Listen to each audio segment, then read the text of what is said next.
छोटी बहू।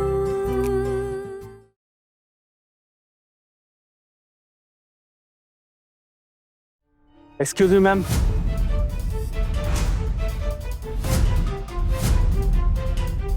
दिखाइए कौन से गहने लेकर आए हैं लोग बेचने के लिए। क्यों? हम अपनी पर्सनल बिलोंगिंग्स आपको क्यों दिखाएं? क्योंकि हम पूछ रहे हैं। आपने क्या सोचा है? आप पुलिस वाले हैं, इसका ये मतलब नहीं है कि आप बिना किसी वजह के यूं सबके सामने हमारी बेइज्जती कर सकते हैं। सर, आपने इसीलिए हमें इतनी देर तक बिठा के रखा था? जी हाँ, शक होगा तो बिठाना ही पड़ेगा। चुपचाप ऐसे निकलने तो नहीं दे सकते ना। देखिए साहब, आप गलत समझ रहे, ये आप सही नहीं कर रहे। ये मेरे खुद के इस्तेमाल किए हुए अपने गहने हैं। मान लेते हैं, बिल रिसिप्ट वगैरह है आपके पास गहने खरीदने के? आधार कार्ड है आप दोनों के पास? दिखाइए। सर, ये इनकी शादी के गहने और मैं इनकी बेटी हूँ। अब तो आप समझ गए होंगे ना कि इनकी शादी को कितने साल हो चुके हैं। इतने सालों तक कौन बिल संभाल कर रखता है सर? साहब की जिंदगी में तो पता नहीं क्या क्या हो जाता है। मेरे पापा भी हमें छोड़कर चले गए और आप बिल की बात कर रहे सर। हम अभी बिल कहाँ से लाएंगे? देखिए, आप बेवजह हमें ह्यूमिलिएट कर रहे हैं और ये बहुत गलत बात है। देखिए मैडम, गलत और सही का फैसला कानून करता है। अगर हमें किसी के ऊपर शक होता है ना, तो हमें पूछताछ तो करनी पड़ेगी और ये हमारी ड्यूटी है। और आप कह रही हैं हम आपको ह्यूमिलेट कर रहे हैं। सही सवाल का सही जवाब दीजिए, इसी में आपकी भलाई है। यहाँ आसपास चोरी की कंप्लेंट आती रहती है हर हफ्ते और सब कुछ हमें ही संभालना पड़ता है। कौन? चल तो पता करते माजरा क्या है। जी मैम। हम आपको चोर दिखाई देते हैं? ए लड़की, तब से देख रही, इतनी जोर जोर से इनसे क्या बातें कर रही है? पटर पटर बोले जा रही है। हुआ क्या है? ऐसे बेवजह इल्जाम लगने पर भी अगर मैं चुप रहूं तो मैं अपने आप को कभी माफ नहीं कर पाऊंगी। माँ की कब से ये लोग बेइज्जती किए जा रहे हैं। पुलिस माँ को चोर समझ के इन पे शक कर रही है। अरे हम तो इस दुकान पे अपना सामान खरीदने के लिए आए थे, लेकिन इन्होंने बिना कुछ सोचे समझे पुलिस को बुला लिया। तो सरासर गलत है ना? दीदी, आप तो हम लोगों को जानती है ना। ये लोग खोटे खोटे बोल रहे कि हम लोग यहाँ चोरी के गहने बेचने आए हैं। बेचने? लेकिन तुम दोनों तो कह रही थी कि तुम लोग खरीदने आए हो। इसका मतलब आप दोनों ने झूठ बोला हमसे? नहीं नहीं दीदी, मैं शायद आपको ठीक से बता नहीं पाई। ये मेरे खुद के ही गहने हैं। मैंने सोचा था कि ये गहने बेचकर आना के लिए कुछ नए गहने बनवा लूंगी, इसलिए हम दोनों। एक मिनट माँ, अगर हम यहाँ से नए गहने नहीं भी खरीदते तो ये बताइए, यहाँ पे पुराने गहने बेचना गलत है क्या? बाहर तो बोर्ड पर बड़े बड़े अक्षरों में साफ साफ लिखा है कि यहाँ पुराने गहने खरीदे जाते हैं। अगर आपको बिल चाहिए था और हमारे पास बिल नहीं था तो हमें बोल देते, हम चले जाते यहाँ से। लेकिन आपने हमें यहाँ पे बिठा के रखा, पुलिस को बुलाया और पुलिस आते ही मुझे और मेरी माँ को बेवजह बेइज्जत करने लगी। इनकी तो उम्र हो चुकी है, इनका ऐसे अपमान करना ठीक है क्या? ये सब सही लगता है आपको? बताया ना मैडम, ये हमारी ड्यूटी है। हम किसी से भी सवाल पूछ सकते हैं, कानून से बढ़कर कुछ नहीं होता है। चलिए, बहुत होगी भाषणबाजी, आप सबूत दिखाइए। ये गहने आपके हैं? नहीं है कोई सबूत हमारे पास। कहाँ से लाएंगे सबूत? ये गहने मेरे खुद के हैं, जो मैं काफी साल पहले खुद पहनती थी। फिर मैंने अपनी बेटी की शादी के लिए इसे संभाल कर रखा। ये गहने ना मुझे मेरे बाबा ने मेरी शादी में दिए थे। मेरे बाबा तो अब इस दुनिया में रहे नहीं। उन्होंने कौन सी दुकान से खरीदे ये भी मुझे पता नहीं। कैसे बिल लाऊं मैं? चलिए मान लीजिए, अगर मैं कोई बिल आपको नहीं दे पाई या फिर कोई सबूत ही नहीं दे पाई, तो क्या ये साबित हो जाएगा कि ये गहने हमारे हैं ही नहीं? कैसे खानदान में शादी करा रही हैं आप अपनी बेटी की भाभी? भिखारियों की सरदार या छोरों की? छी छी छी। हरी हरी भाभी, अभी समय है, सोच लीजिए। कुछ करते हैं ठाकुर जी, समझ नहीं आ रहा है कि क्या करें। अमर दादा,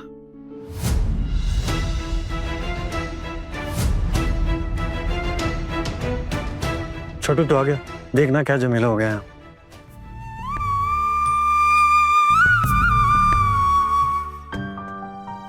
क्या हुआ है? नमस्ते आंटी। देखो ना मौसी जी, तुम दोनों की शादी के लिए कुछ गहने लाए थे एक्सचेंज करवाने के लिए। उनके पास इसका बिल नहीं था, इन लोगों ने बेवजह पुलिस को बुला लिया। मैनेजर साहब, ये गलत है। आप ऐसे ही अचानक किसी पे चोरी का इल्जाम नहीं लगा सकते। कितने लोगों के पास गहनों के बिल नहीं होते, तो इसका मतलब वो सब चोर हैं क्या? नहीं सर, ऐसा नहीं है।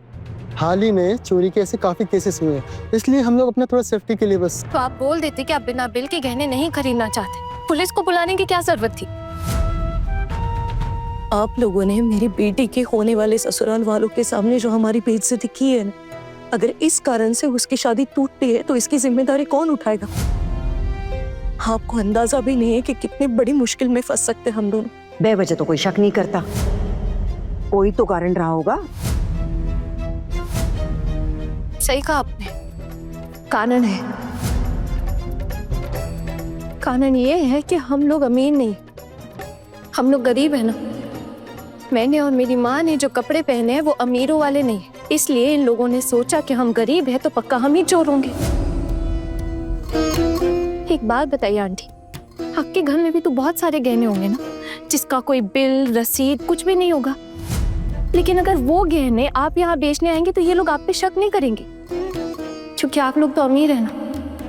आपके कपड़ों से, आपके चाल ढाल से वो दिखता भी है, इसलिए आप लोगों पर कोई भी बेवजह इल्जाम नहीं डालेगा। ये लड़की बहुत बोलती हो तुम।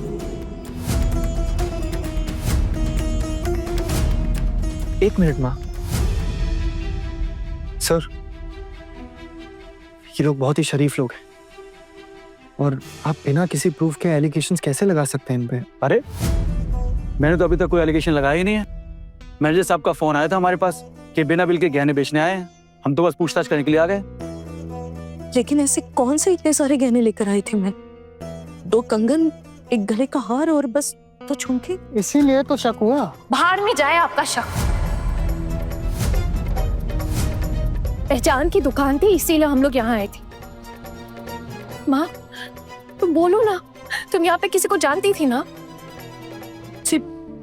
यहाँ ना रॉबी दादा करके एक काम करते थे। मैं बहुत पहले हाना के बाबा के साथ इसी दुकान में आया करते थे। हम पास वाले मोहल्ले में ही रहते थे। इसके बाबा के गुजर जाने के बाद हम कहीं और जाके रहने लगे। पहचान की दुकान थी, इसीलिए मैं अपनी बेटी को लेकर यहाँ आई थी। लेकिन आप लोगों ने सबके सामने मेरी बेटी का जिस तरह से अपमान किया ना, वो बहुत गलत किया। बताइए मैनेजर बाबू, अब क्या कहेंगे आप? कोई भी अपनी बेटी की शादी के लिए पुराने गहने बेच सकता है ना, और ऐसा जरूरी नहीं है कि उस पुराने गहनों का बिल उनके पास हो। और आहाना एकदम ठीक बोल रही है। मेरी माँ के पास भी पुराने गहनों के बिल हों ऐसा जरूरी नहीं है। अगर मेरी माँ भी बिना बिल के पुराने गहने बेचने आती हैं तो क्या आप उनके लिए भी पुलिस बुलाते? सॉरी सर, हमसे गलतफहमी हो गई। ओके ठीक है, हम चलते हैं।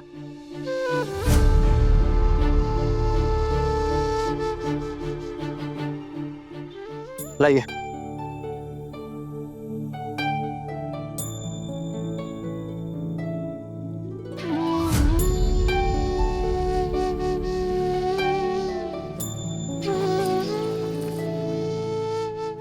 मैनेजर बाबू, आपसे जो गलती हुई है उसकी माफी मांगिए इनसे।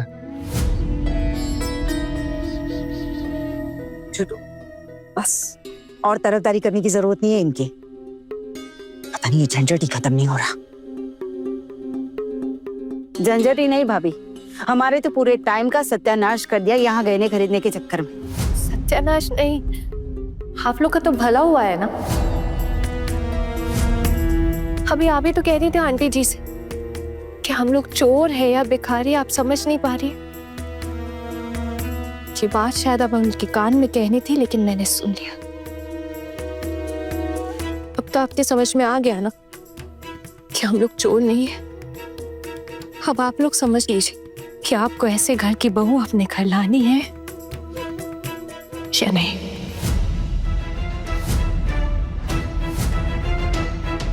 कैंची की तरह जबान चलती है तुम्हारी। अगर हमने ये रिश्ता तोड़ दिया तो क्या करोगी?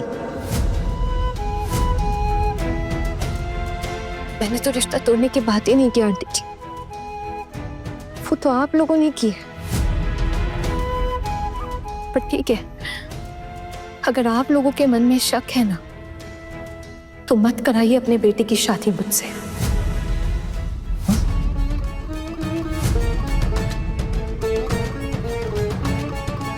मैं खुद आपसे कहना चाहती हूँ कि इतनी बड़ी गलती मत कीजिए। बाकी फैसला आपका है। माँ चलो। एक मिनट। मैनेजर बाबू, मैंने आपसे कुछ कहा था। आपकी वजह से इन लोगों को यहाँ बेइज्जत होना पड़ा है, इसीलिए आपको इनसे माफी मांगनी पड़ेगी। नहीं, इसकी कोई जरूरत नहीं है। हम लोग तो गरीब हैं ना, हमें इसकी आदत है। माँ चलो प्लीज।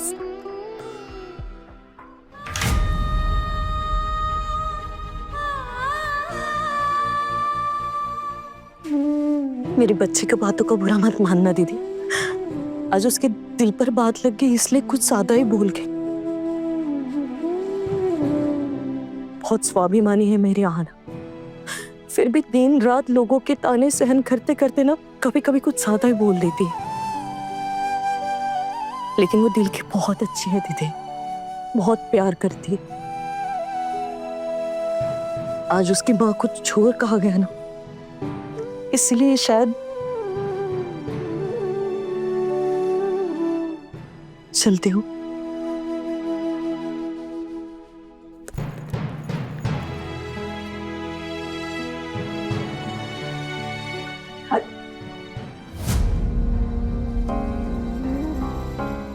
आंटी,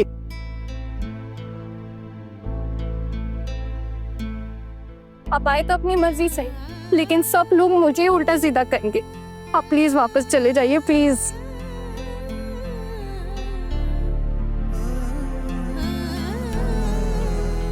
सिलवान, अर्जुन,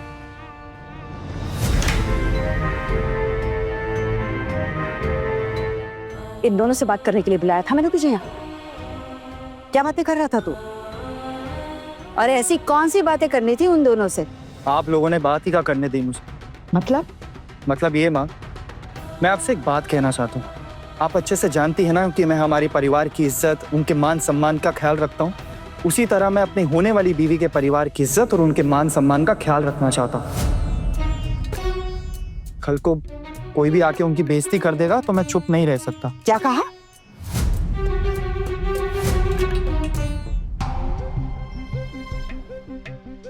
मेरी समझ में ये नहीं आता कि सारी दुर्घटनाएं तुम दोनों के नसीब में क्यों लिखी हुई है, और ये सब कुछ तुम दोनों के साथ ही क्यों हो रहा है? तो ये पुलिस का कांड होने के बाद वो लोग ने शादी तोड़ दी तो क्या होगा? लेकिन दीदी, जो कुछ भी हुआ उसमें हमारी गलती क्या है? हम लोग तो बस गहने बेचने गए थे ताकि शगुन का थोड़ा सामान खरीद सके, दादा को थोड़ी मदद कर सके। लेकिन अगर हम लोगों पे बेवजह चोरी का इल्जाम लगाया जा रहा है तो इसमें हमारी गलती कहाँ है? और हम लोग जो गहने बेचने गए थे वो चोरी की नहीं है, ये चीज आप लोगों के अलावा और बेहतर कौन जान सकता है? हमें ये भी नहीं पता था कि वो लोग भी गहने खरीदने उसी दुकान में आने वाले हैं। काकी, लेकिन जितनी कड़क इसकी सास है ना, उसको देख के तो मुझे लगता है कि जो पुलिस का चक्कर होने के बाद ना इसकी शादी टूट ही जाएगी। अरे पुलिस ने पूछताछ की है तो इससे ये साबित तो नहीं हो जाता ना कि गलती इनकी है। पुलिस ने शक के बिना पे बुलाया, अब मामला रफा दफा हो गया। ऐसे कैसे शादी तोड़ देंगे ये लोग? अरे तारीख पक्की हो गई है, सारा इंतजाम हो गया, ऐसा नहीं हो सकता। और अगर ऐसा हुआ तो हम लोग छोड़ेंगे नहीं, हम ये शादी नहीं तोड़ने देंगे। लेकिन बाबा, ऐसे जबरदस्ती भी तो इसकी शादी नहीं करवा सकते ना। अरे क्या झमेला है, इस उम्र में आके हम लोगों को कितना झेलना पड़ रहा है तुम दोनों की वजह से। हर रोज लाखों लड़कियों की शादियां होती है इस दुनिया में, इन सबकी लाइफ में तो इतनी दिक्कतें नहीं होती। पता नहीं इसकी शादी में इतनी दिक्कतें क्यों आ रही है। अबे इसमें मेरी क्या गलती है? आप भी तो एक औरत है ना, एक बार अपने आप को मेरी जगह पे रख कर देखिए और बताइए इसमें मेरी क्या गलती है? माँ अकेले नहीं जा सकती थी, इसलिए मैं माँ के साथ गई थी। वो तो अच्छी किस्मत थी कि मैं माँ के साथ गई जो उनके झूठ के खिलाफ खड़ी हो पाई। अगर मेरे पास और कोई दूसरा रास्ता होता ना बड़े पापा, तो मैं ये शादी कभी नहीं करती। इतनी बेइज्जती, इतना अपमान, इतनी नजरअंदाजियों के बाद मेरी बिल्कुल भी इच्छा नहीं है वहां शादी करने की। मैं जानती हूँ ये सुनकर आप लोग मुझ पे बहुत गुस्सा करेंगे, कहेंगे कि जिंदगी भर हमारे ऊपर बोझ बनकर रहोगी क्या। पर मैंने जो महसूस किया मैंने आप लोगों से कह दिया। अच्छा होता कि मैं खुद को खत्म कर पाती, पर माँ है ना, इसलिए वो भी नहीं कर सकती। हाँ ना। बस यही बाकी रह गया था। एक काम कर, हमारे हाथ में हथकड़ी पहना दे और फिर चली जा तू। एक बात याद रखना, अगर तुम मर गई ना तो कोई तुम्हें याद नहीं करने वाला। अरे घर वाले भी 2 ही दिन याद करेंगे और फिर अपने अपने काम पे लग जाएंगे। फंस जाएंगे सिर्फ हम तेरे मरने के चक्कर में। आप फिक्र मत कीजिए बड़ी माँ, जब तक मेरी माँ जिंदा है ना मैं ऐसा कुछ भी नहीं करूंगी, ऐसा कोई कदम नहीं उठाऊंगी। किसी दूसरे के घर में कुछ ऐसा करके किसी दूसरे को तकलीफ भी नहीं दूंगी। इतनी समझ है मुझ में बड़ी माँ।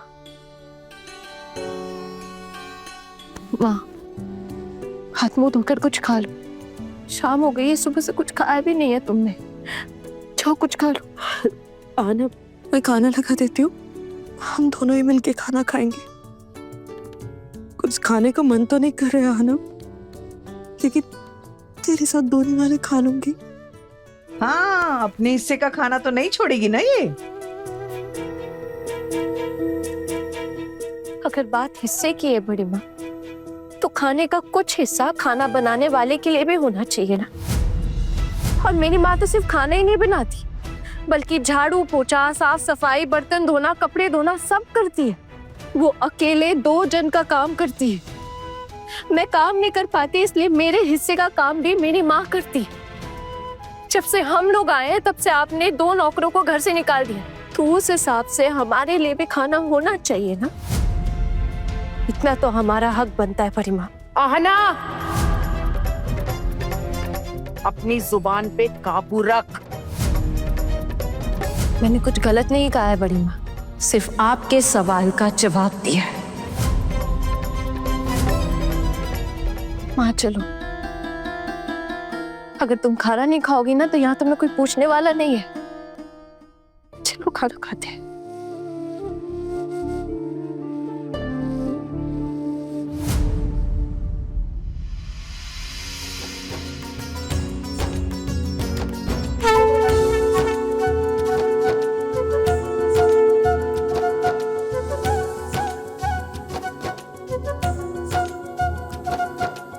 खुश।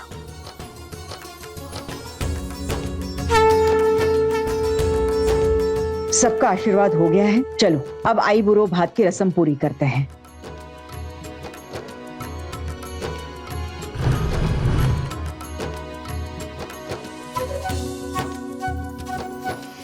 दादी दादी, ये मिठाई सिर्फ चाचू के लिए आई है क्या, हमारे लिए नहीं आई?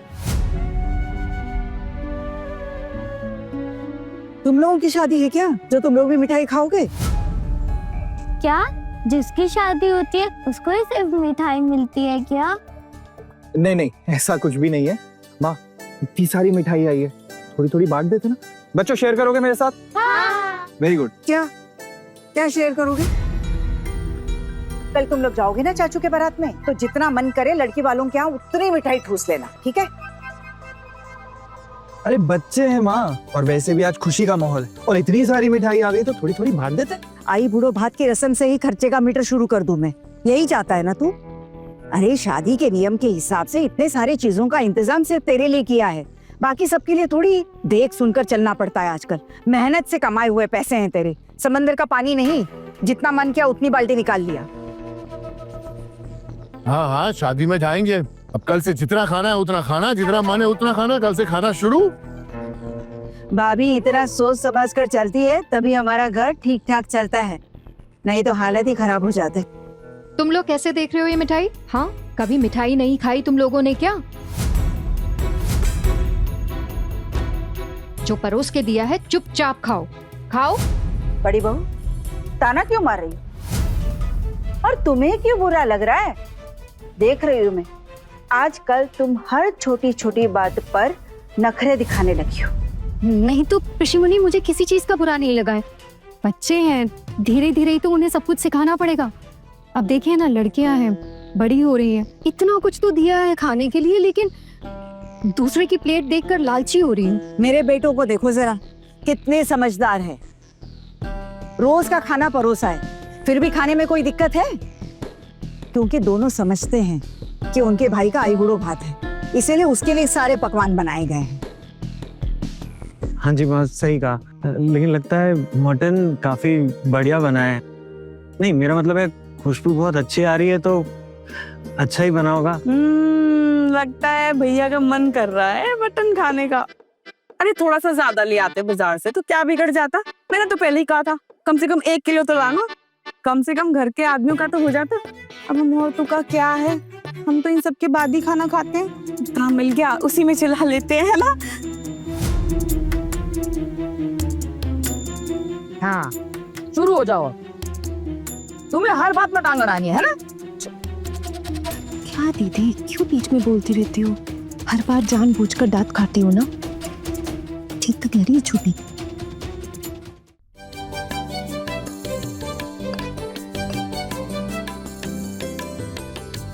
आप लोग बैठिए, मैं अभी आती हूँ।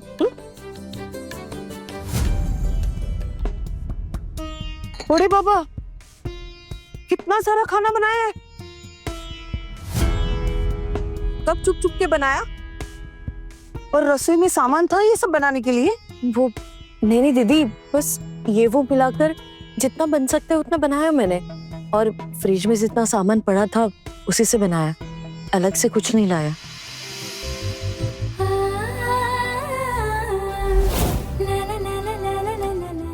हाँ हाँ, खिलाइए खिलाइए, अच्छे से खिलाइए अपने बेटे को। वो क्या है ना कि इसके बाद तो इसको मौका मिलेगा नहीं यहाँ पे खाना खाने का, है ना? अरे ससुराल में जो खाना खाना पड़ेगा, इसके बाद तो इसकी पूरी जिंदगी ना ससुराल वालों के भरोसे गुजरेगी।